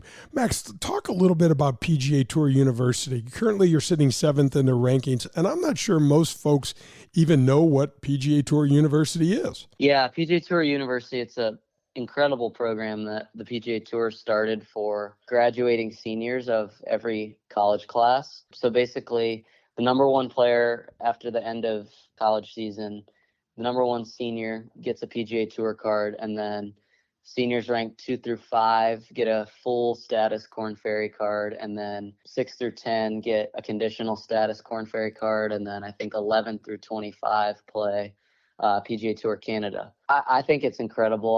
I couldn't be happier with what the PGA Tour has done. I think it's great for the best college players to have a place to start their pro career, because in the past, basically been, hope for a sponsor exemption in the summer, and if you don't get it, then you just kind of play Q school in the fall. So to have something to kind of jumpstart pro career is really cool. And yeah, like you said, I'm number 7, I think, right now to end the fall. And definitely the goal for me is to get inside that top 5 and be able to play all the Korn Ferry Tour next summer. It's been a great off season so far, preparing for that. And I'm excited to tee it up in the spring and make a run.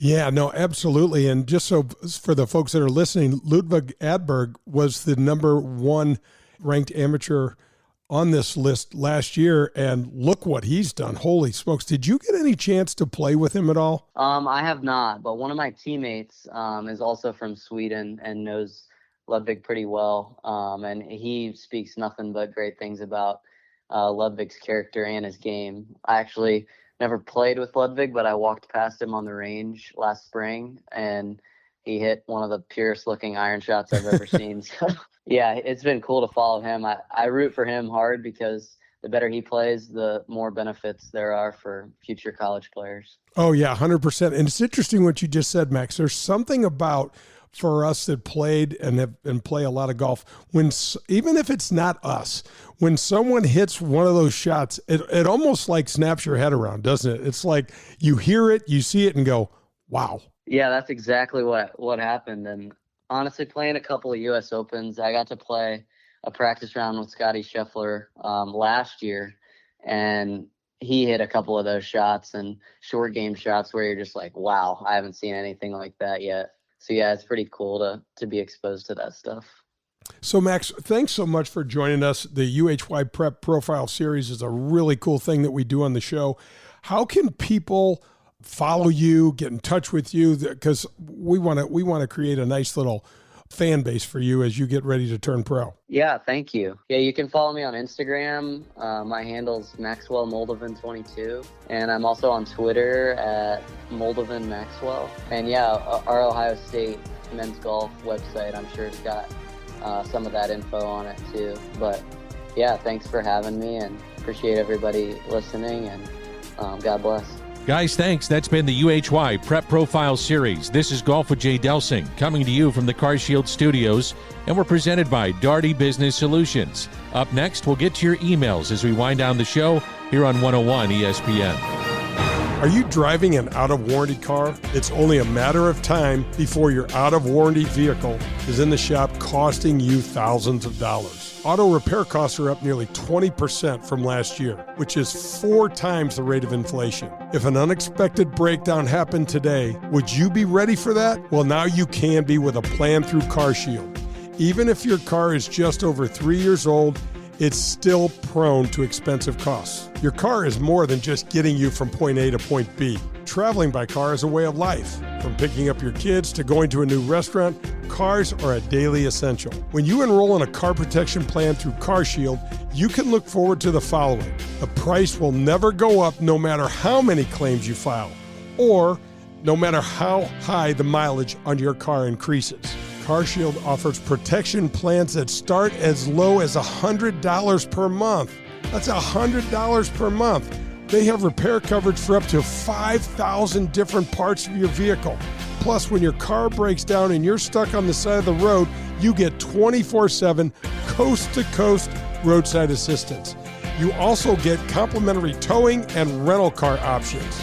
CarShield has my back when my car breaks down, and they can have yours too.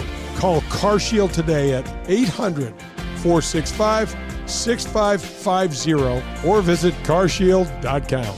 It's CarShield, proud sponsor of the Golf with Jay Delsing show. This is Adam Betts from Family Golf and Learning Center located in Kirkwood. Our motto is play your best golf. We have the best instruction for every skill level. 2 female instructors along with our 8 PGA instructors. We're there for the kids and the adults who are starting to play and trying to refine their game. Family Golf and Learning Center features a double-decker driving range, grass tees, and a short game area, along with indoor simulators and a performance center. That's not all. Don't forget about our Back Nine Bar and Grill. Find out how we can help you and your family. Head to familygolfonline.com. That's familygolfonline.com. It's Family Golf and Learning Center, where we make St. Louis better at golf. Redbird Heating and Cooling sponsors the Veterans Vocational Apprenticeship Program. Jed, the CEO and former Marine, will teach, mentor, and sign off on educational and mechanical work hours to help you get fully licensed while you work and get paid by the company. What a great way to launch your career as a fully licensed HVAC specialist. Visit redbirdhvac.com. That's Redbird Heating and Cooling. For the best in Italian cuisine in St. Louis, look no further than Paul Manno's, located in Chesterfield. It's traditional Italian cooking, and their best ingredient, it's their tradition. It's cooking like Paul's grandmother used to make and like his mother still prepares today. There are no corners cut at Paul Manno's. From greeting you at the door to the pasta you'll share with your family, Paul Manno's is committed to bringing you their very best anytime you share a meal at their place. It's Paul Manno's, located in Chesterfield. Hey, St. Louis, Eddie McVeigh here from Maggie O'Brien's. When you head downtown for a concert or cards or blues game, and now for the St. Louis City soccer game, please come see us at Maggie O'Brien's before and after your event. Take our shuttle to and from, or stay in-house and watch your favorite team on our multiple high-def TVs. We look forward to seeing you soon at one of our 2 locations in Sunset Hills on South Lindbergh or downtown at the corner of Market and 20th Street. Union Station is next to us. Christmas is a time to make memories with the ones we love. Memories of sharing our favorite holiday traditions. Memories of spending time with family. But some kids won't have the memories of opening gifts around the tree. This Christmas, you can make a difference in the lives of Cardinal Glennon kids who won't be home for the holidays. Give your gift today at treeofhope.org and give hope to a child this Christmas. If you're in the market for a new or used vehicle, any make or model, then you need to visit the Dean Team Volkswagen of Kirkwood. They are the official vehicle provider of the Golf with Jay Delsing show. My daughter and I both drive vehicles supplied by Colin and the Dean Team Volkswagen of Kirkwood. And the reason we have them is because we know we can trust them. They made the car buying experience painless and very easy. Their customer service is second to none. They provided my daughter with a loaner car when her Passat needed repairs. Every single step of the car buying experience was taken care of for us. You can reach Colin at 314-966-0303, and he will answer all of your questions and put your mind at ease. The Dean Team Volkswagen of Kirkwood has new or pre-owned vehicles to be purchased or leased, whichever you prefer. Once you visit the Dean Team Volkswagen on Manchester and Kirkwood, you'll become a customer for life because they'll treat you like family. The Dean Team Volkswagen of Kirkwood, the official vehicle provider of the Golf with Jay Delsing show.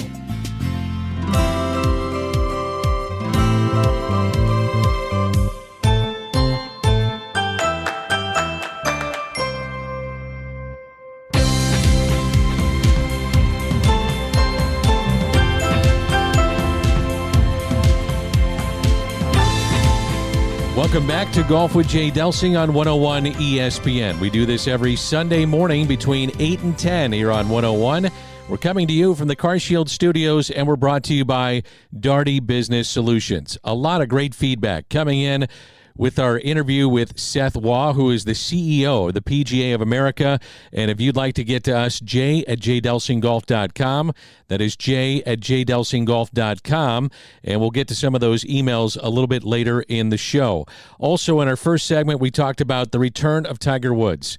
Tiger Woods even par 72 for the 4 days of the Hero World Challenge, which was won by Scotty Scheffler, who finished at 20 under.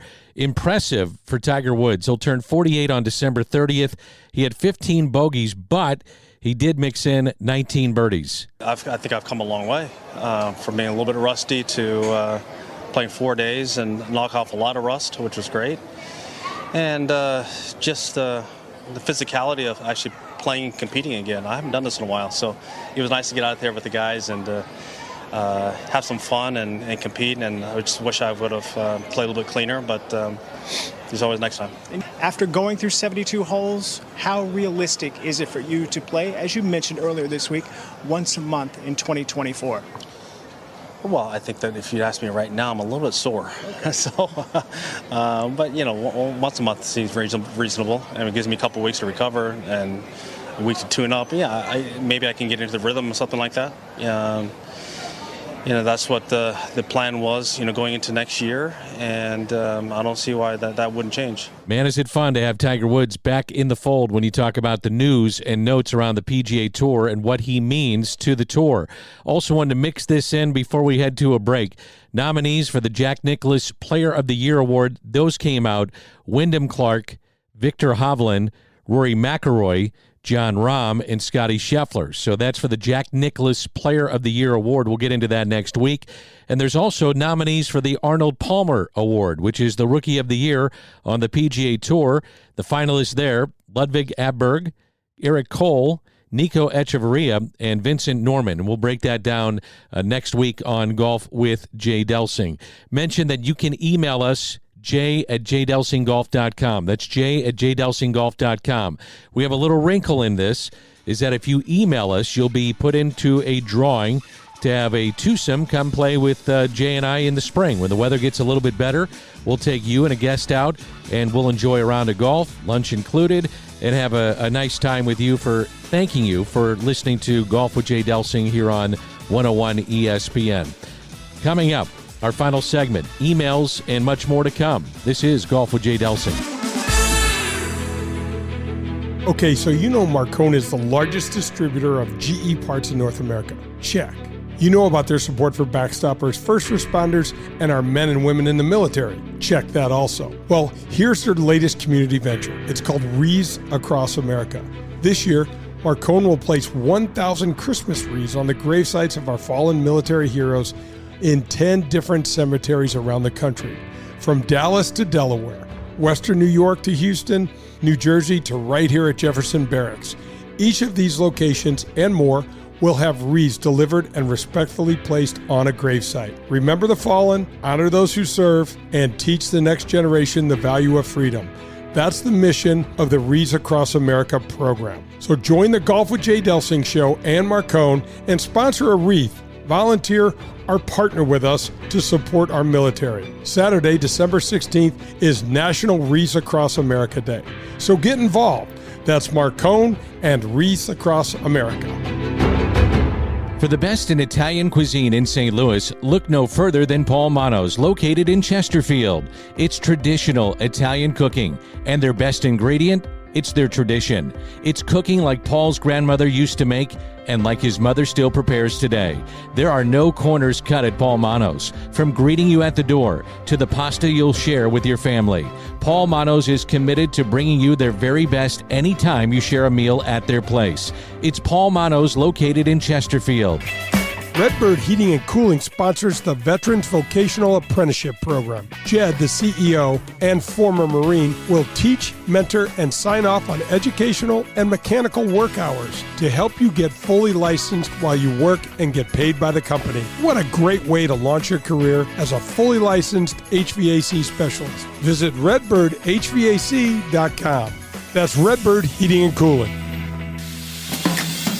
Family Golf and Learning Center. No matter your age or skill level, Family Golf and Learning Center, located in Kirkwood, has something for you. They've got it all. PGA and LPGA instruction, double-decker driving range, par 3 golf course, TrackMan simulators, a large short game green design to help you with all your shots around the green, bunkers, rough, and Zoysia fairway pitching.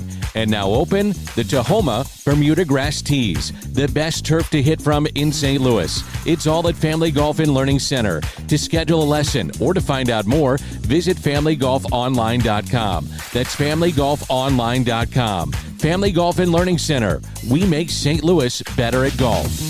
Are you driving an out-of-warranty car? It's only a matter of time before your out-of-warranty vehicle is in the shop costing you thousands of dollars. Auto repair costs are up nearly 20% from last year, which is 4 times the rate of inflation. If an unexpected breakdown happened today, would you be ready for that? Well, now you can be with a plan through CarShield. Even if your car is just over 3 years old, it's still prone to expensive costs. Your car is more than just getting you from point A to point B. Traveling by car is a way of life. From picking up your kids to going to a new restaurant, cars are a daily essential. When you enroll in a car protection plan through CarShield, you can look forward to the following. The price will never go up no matter how many claims you file, or no matter how high the mileage on your car increases. CarShield offers protection plans that start as low as $100 per month. That's $100 per month. They have repair coverage for up to 5,000 different parts of your vehicle. Plus, when your car breaks down and you're stuck on the side of the road, you get 24/7 coast-to-coast roadside assistance. You also get complimentary towing and rental car options. CarShield has my back when my car breaks down, and they can have yours too. Call CarShield today at 800-465-6550 or visit carshield.com. It's CarShield, proud sponsor of the Golf with Jay Delsing show.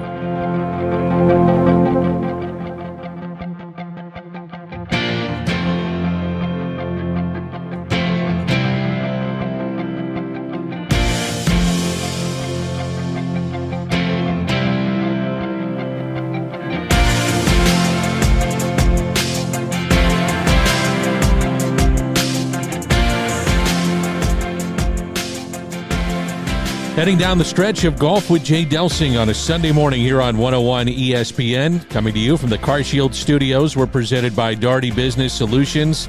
Lots to get into when you talk about the UHY Prep Profile Series. That was fun. I always love, Jay, listening to the young kids that are the stars of tomorrow. I mean, this guy is obviously, he's coming, man. Oh, yeah, absolutely. Danny, he's 7th right now at PGA Tour University.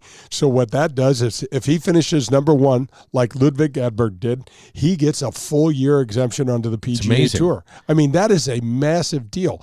Guys that finish from 2 to 5 get a full status on the Korn Ferry, and then 7 to 10 get conditional status on the Korn Ferry and get straight into PGA Tour Canada.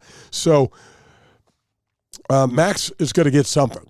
I don't know what, but he had a great fall, and so now if he can continue to play well, he's got a chance to move up. I mean, 7 to number 1 is a long way to go, but it can happen. Knock off a couple tournaments, and there you are. Absolutely. Yep. Seth Waugh, man, what a great interview that was. We got into the weeds, as you always like to say, on a lot of different subjects, and he was gracious with his time.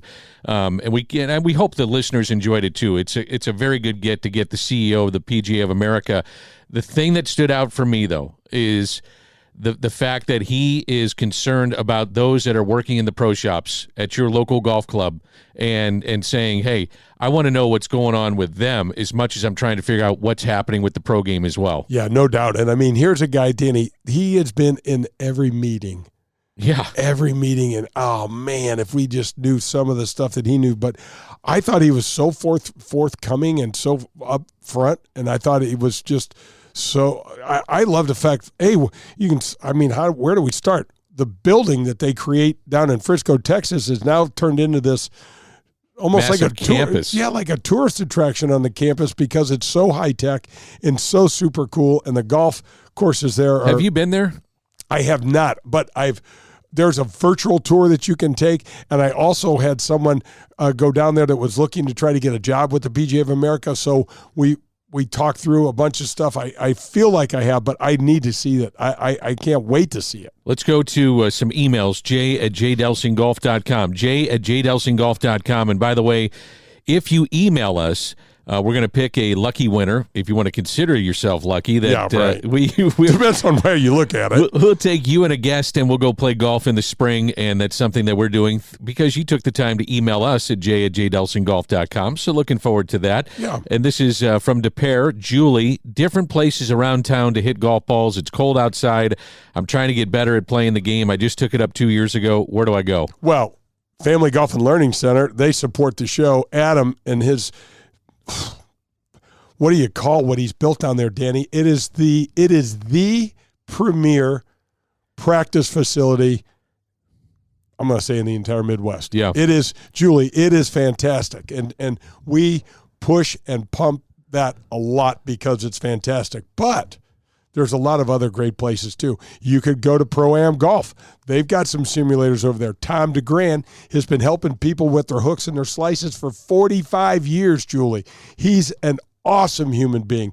You also have Elevate Golf out at Lake St. Louis. Now, you're in Des Peres. You're probably not going to drive out to Lake St. Louis, but what Kyle has done out at Elevate Golf is super cool. He's got 7-8 bays. He's got TrackMan simulators. He's got all sorts of tech and an entire team to help break down your game and help you get better. We're going to do some investigating with Kyle and Elevate Golf later on next year and talk about them, because they're quite a ways out at Lake St. Louis, but it's worth the drive. It's pretty cool. And then, Danny, there's Golf Tech. Yeah. And our buddy Mike Cummings is down at the Chesterfield shop, and Terry Grosh is down at the one in Clayton. And guys, get in there. These guys have 10 decades of years of experience in teaching, and there's simulators. All the tech is in there. It'll measure your stuff. You'll feel like a tour player, and you can get better at your game. There's a lot of places to play and practice. I love this question. Mike in South City. Guys, heard you talking to Seth Waugh about the potential rollback in the ball. As an amateur, what is the best ball to play? Right.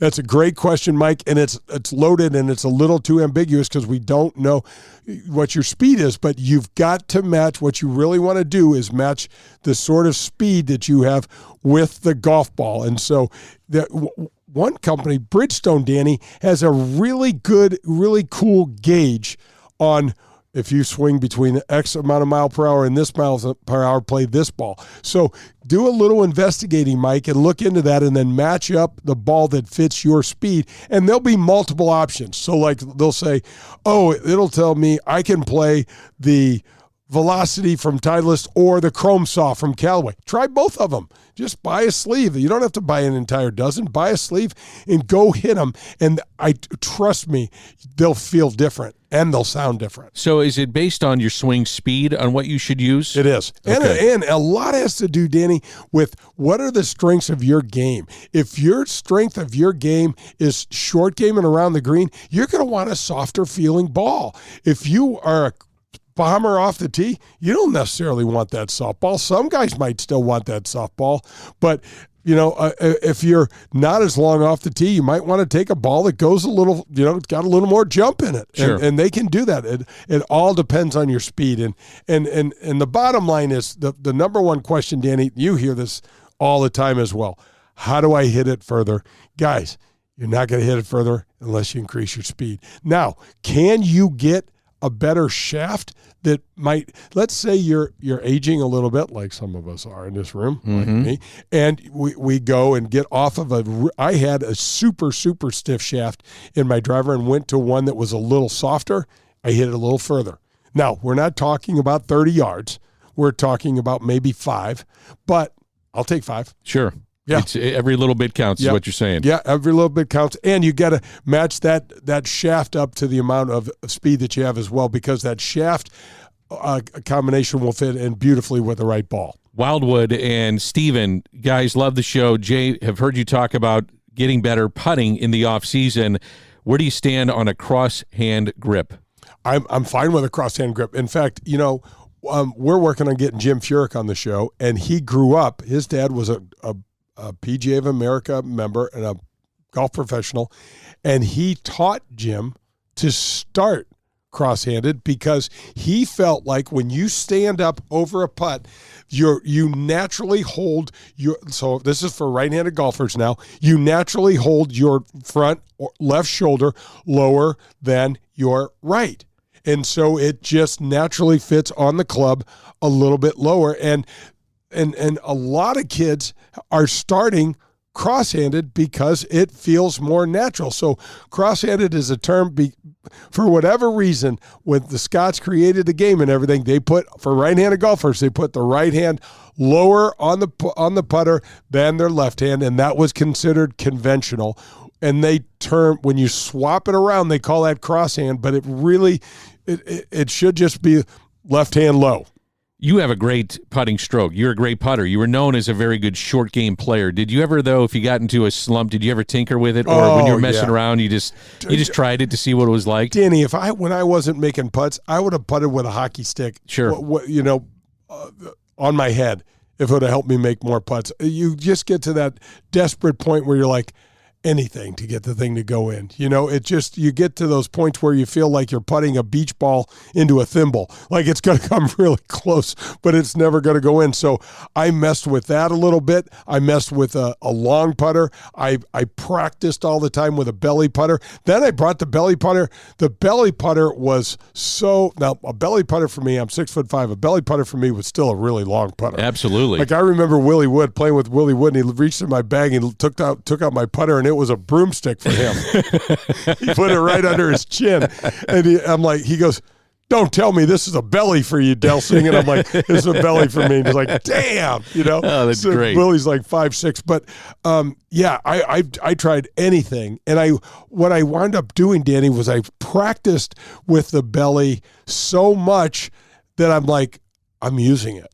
And I used it, and then they made it illegal. Do you see a lot of people, because of the yips? I hate even saying the word yips, but because of that, did they go to the, what we're talking about here, the crosshand grip? Left-hand low, the pencil or the saw or so that's where your low hand, and for us right-handed golfers, that'll be our right hand, goes on like you're holding a pencil.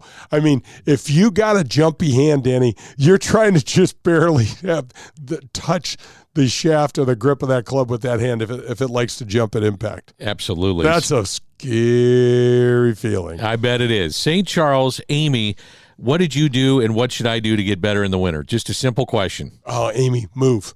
Get off the couch and move. Stretch, stay flexible, and then go to Family Golf and Learning Centers, go to Golf Tech, go to one of these places indoor, Amy, once a week, twice a week. Set up a practice session, maybe get a lesson once a month, and just keep swinging, because Amy, you will be so happy when spring comes around and it's not the first swing you've taken in 6 months. You think about that. You'll feel so good. Do you find a lot of people, and we're getting close to wrapping this up, do you find a lot of people get club fitted in the winter so that the clubs arrive on time in spring? It's not a bad idea. Now that we've gotten past the pandemic and all the crap with supply chain, and we're back to normal, D, I think it's a great idea. Because this is a great idea. We're working on stuff right now with your daughter, Avery, and we're down at Golf Tech every once in a while. And this is a great time to try to implement some sort of little subtle changes. We're working with Avery and keeping her head more level and her spine angle more intact as she comes down to the ball. She's extremely powerful, and like a lot of powerful golfers, has some head dipping in her downswing. But for I think, Amy, this is a phenomenal time. Even Julie was mentioning, this is a phenomenal time to work on some components of your game. You're in a simulator. It's great. It's not as good as being outside, though, and it's a great time to work on your stuff. You can see it on video. The machine will give you some input, and so will a PGA of America guy. So it's a great time to make those little changes. Speaking of PGA of America, our thanks to the CEO, Seth Waugh, for being our guest. Also, our UHY Prep Profile Series. Thanks for all the emails as well. We'll carry those over to other shows, so we'll have more emails, obviously, next week, but we're out of time. And Jay, this has been a fun show as always. Love it, Danny. Thanks for being with you. Love you, and I can't wait to do it next year. Feel the same way. How do we hit the end here? What do we do? Let's go. Hit him straight, St. Louis. Darty Business Solutions has been enhancing the business of our customers for the last 37 years. How do we do it? Through our expertise in technology, better use of data and analytics, artificial intelligence, and machine learning. We roll up our sleeves and collaborate. We build applications and effectively communicate with our partner clients to bring their goals and objectives to the finish line. Our award-winning Access Point program is a community game changer. With nearly 100 students in the program, mostly young African-American females are making between $55,000 and $60,000 per year right out of high school. That's right, $55,000 to $60,000 a year right after high school graduation. That's when they begin their training. CEO Ron Daugherty believes the talent is equally distributed, but access to that opportunity is not. So here's Access Point, providing more and more opportunity for those in and around our community. It's Daugherty Business Solutions. Get ready to watch the legends of golf up close when they compete at historic Norwood Hills Country Club right here in St. Louis. The Ascension Charity Classic will be back again with some of golf's greatest names: Steve Stricker, Padraig Harrington, John Daly, David Duval, Bernard Longer, Justin Leonard, David Toms, and more will compete returning September 3rd through the 8th. Visit AscensionCharityClassic.com for information. Delsing here, and my show Golf with Jay Delsing, presented by Daugherty Business Solutions, can be heard every Sunday morning from 8 to 10 right here on 101 ESPN. It's the biggest names in golf, tips for your game, your local golf scene, the LPGA, and much more. You can reach me at jdelsinggolf.com to enter to win a free dozen TP5 golf balls we give away each week. It's Golf with Jay Delsing every Sunday morning from 8 to 10. WXOS HD1 East St. Louis 101 ESPN is driven by Auto Centers Nissan, home of the lifetime warranty and 30-day return.